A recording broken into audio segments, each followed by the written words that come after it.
What's up guys? Up here at iMotorsports here in Orlando. We're doing some test rides, checking out the Indian Scout Bobber 20.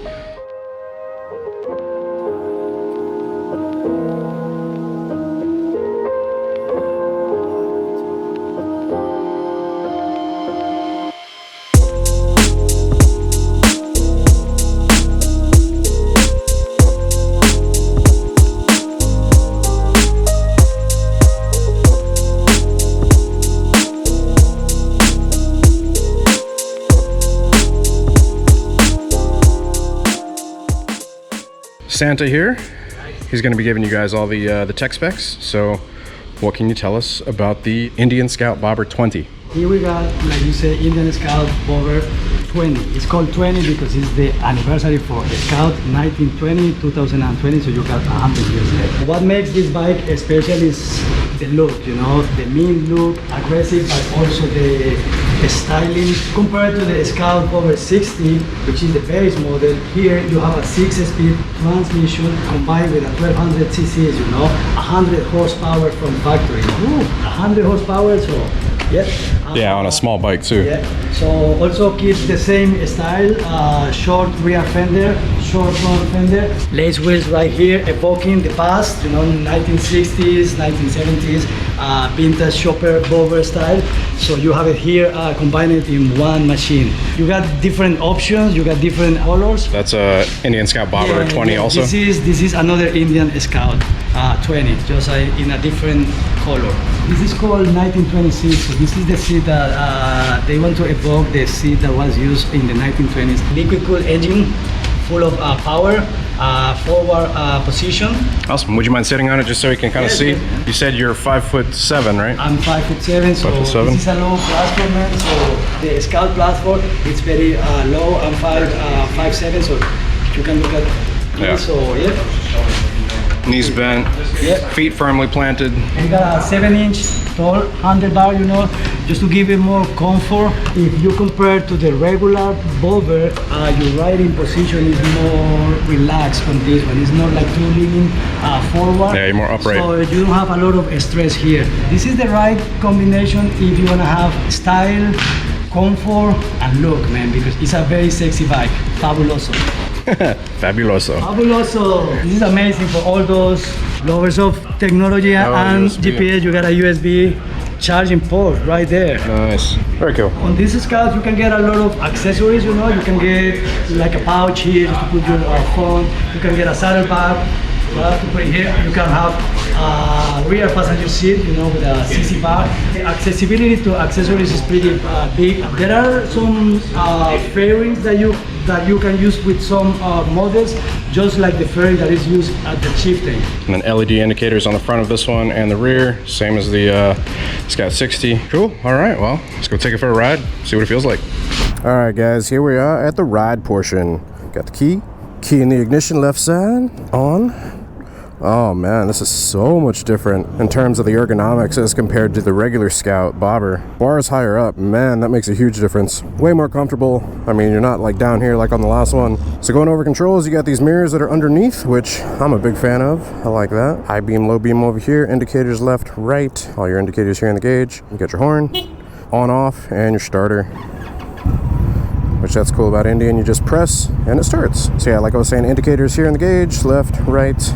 Got your left trigger right here to change the stuff in the display here. So you got trip 1, you got your RPMs, you got your temperature, your voltage, odometer, and trip 1 again. So we're gonna just leave it on RPMs. Pretty sure redline's at like 7,500-ish, right around there. Really low seat height, knees are bent, flat footing it. I do feel higher off the ground than the previous bike that I did, which was the regular Scout Bobber, not the 20. So it didn't have the higher bars, just had the regular bars. Oh man, these mirrors are great. Like they're the convex, right? So kind of more of like a wide. I can see behind me so well. Like I said, as in comparison, because I mean, I'm sure if you guys are looking for this bike, you might be comparing it to a couple of the other Indian Scouts. 1200 cc engine, versus the Scout 60 has the 1000 cc, right? This one has 6 gears versus the Scout 60 has 5 gears. So we're going to take it on the highway and interstate so that we can kind of stretch its legs a little bit, try those gears. Brakes, so we've got single-sided front brake. Despite being single-sided, the brakes actually usually feel pretty good. The thing that I am noticing in Indian test rides is kind of the slack in the throttle, but this one, it feels a little different. Shifts feel good. So the seat, you know, being one of those solo seats, you know, traditional bobber, like the pan wrapped with maybe a little bit of cushion, and then the leather, the seat is firm. And the last Scout that I rode, the suspension was firm, so we're combining firm seat with firm suspension. Saw skew. I mean, there's hardly any give to this seat. It is wider, but there's no give. There's no like spring or anything underneath it. It's just firm seat. What you guys think of this view? Post up down in the comments below. Let me know your thoughts. I like the classic look to these bikes. Since it is a lower bike, I already know, based on leaning a couple of previous Scout models, that the lean angle, not the best. But you can get a little spirited with them. Yeah, there you go. Almost scraping. Neutral, easy to find. All right, let's take off from this Ford F-150. Let's beat this Chevy Malibu. Did I pick the right one? I did.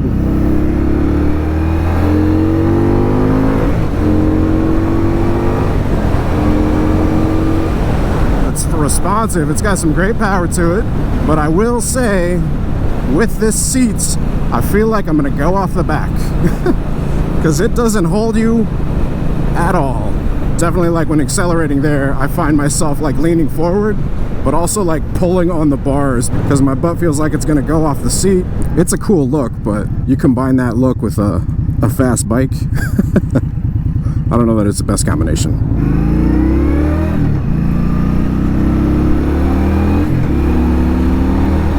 Yeah, it feels good. Oh man, if I could stop hitting red lights, that'd be awesome. We'll get a little stretch over here in a second. I guess while we're at this red light, let me take this time to say I've recently looked into some of my statistics, and the amount of you guys that have that bell notification on that are subscribed, I think you guys are at like 15%. So just take a moment and go right beside where the subscribe button is and be sure to hit that bell so it sends you notifications of future uploads and posts and activity on the account. Thanks, guys. Also, while you're at it, if you want to see more up-to-date content, pictures and all that stuff of motorcycles, head on over to my Instagram at instagram.com/blockheadmoto. I'll be sure to drop all the links and all that stuff to the social sites and all that in the description down below. Also, I give away motorcycles. If you guys want to get in on possibly winning a motorcycle, check out Patreon, patreon.com/blockheadmoto. And if you want to become a member of the channel, possibly collaborate on some stuff as a level 3 member, check out the memberships. Link also below. To all those of you out there who have subscribed and become members and hit that bell and are patrons, thank you guys. Greatly appreciate y'all's support. Couldn't be doing what I'm doing right now if it wasn't for you guys, so thank you all. I appreciate ya. Okay, back to the bike. Hanging in first gear.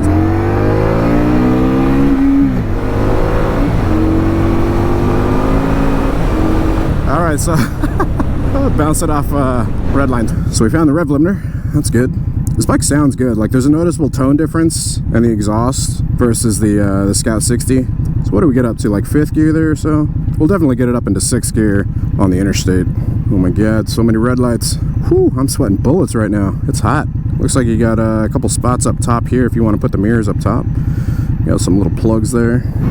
Assault, dude. So yeah, despite the wider front tire with the bars higher up, this thing feels nimble. Very smooth. In terms of like get up and go, especially as compared to like the Scout 60, I kind of feel like I don't notice a huge difference, but I think I don't notice a huge difference because of the seat, to be honest. But whenever I am getting on the throttle a bit more, I think I'm paying attention more to like not slipping off the back of the seat than I am to actually like feeling the acceleration. So I don't know if that's the cause of me not really noticing a huge difference, but oh, dude.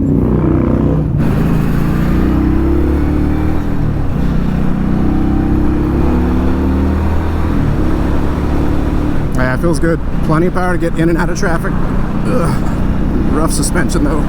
Alright, let's drop a gear too for these longer sweepers.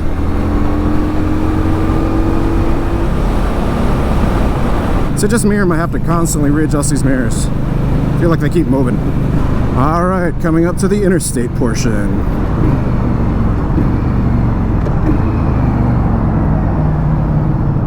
Rev match pretty good all the way down first gear. Assaulted. God, that thing's loud. So yeah, I will say whenever I was doing those speeds in 6th gear, as expected, you know, with a bike that doesn't have a front fairing or, you know, anything like that, I did kind of feel myself wanting to duck down to get away from the wind, but there is nowhere to get away from the wind. So just a consideration if you guys are thinking about doing some longer miles on this bike. After a while, that wind will beat you up. All right, merging onto the interstate.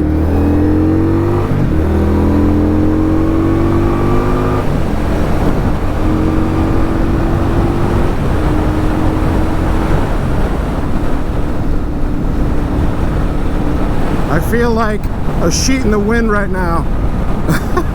I think with the Scout 60, since the bars were lower, it actually kind of had me leaning more forward. But with the bars higher, I feel like, yeah, I mean, I'm taking more of the wind to the chest versus, you know, if you're like more in this position, which since the Scout, bumps. Oh my God. Suspension on this thing's so stiff. Yeah, since the Scout 60 has the lower bars, it kind of puts you into more of that tucked position, which I think might be a little better for, you know, this highway speeds. I mean, I just shifted down into 5th, was in 6th there. Like I said, kind of feeling like a sheet in the wind sitting more upright. Oh my God, I4, you suck.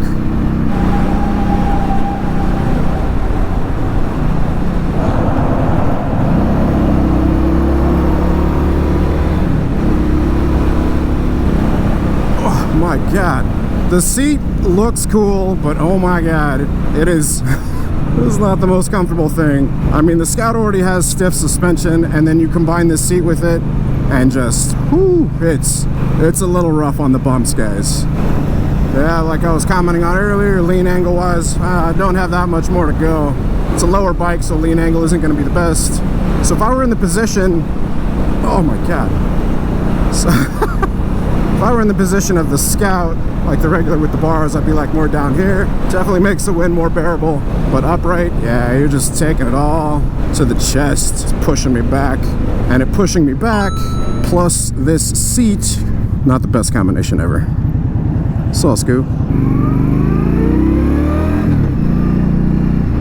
Yeah, these mirrors keep pushing back. Probably just need to tighten those up, but usually I try to offer some sort of criticism, getting kind of towards the end of the test ride here. So my biggest criticism, if you guys didn't notice during the test ride, is definitely the rider position plus the extra power plus the seat.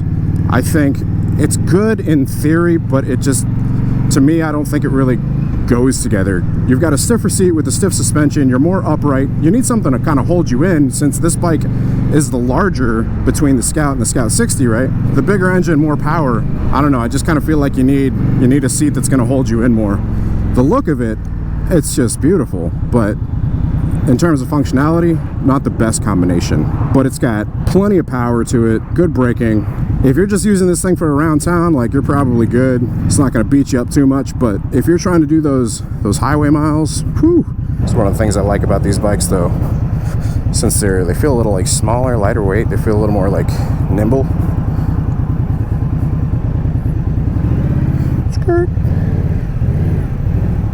Neutral, off, kickstand down, bike off. All right, there you guys go. That is the test ride on the Indian Scout Bobber 20, 100th anniversary edition since the Scout came out in 1920. Pretty crazy. To be honest, of the two, like, whenever I'm comparing this, and I know I'm comparing this a lot to the Scout 60, but to be honest, I don't know. Like, if I were buying this thing, more than likely I'm going to be using it around town. That 6th gear is super useful for highway, but I think I would want either a fairing or a different set of bars on there, and definitely a different seat. The look of it is cool, but it is a firm seat mixed with the suspension. You guys drop your thoughts down in the comments below. Let me know what y'all think of this. If you own one, be sure to post up. Let us know your thoughts. If you have have ridden one before, post up, let us know your thoughts. If you have any questions, be sure to post up, let me know your questions. I'll answer to the best of my knowledge. Big thanks to iMotorsports up here in Orlando, as well as Juan Santa. I'll be sure to drop the links and everything down in the description below. I'll be sure to check them out. If you hit them up, let them know Blockhead sent you. If you guys enjoyed the video, be sure to hit that like button. If you're not subscribed, hit subscribe, hit the bell icon as well so it sends you notifications of future uploads and activity. Until next time, ride safe out there, stay vigilant. Catch you guys in the next one. Peace.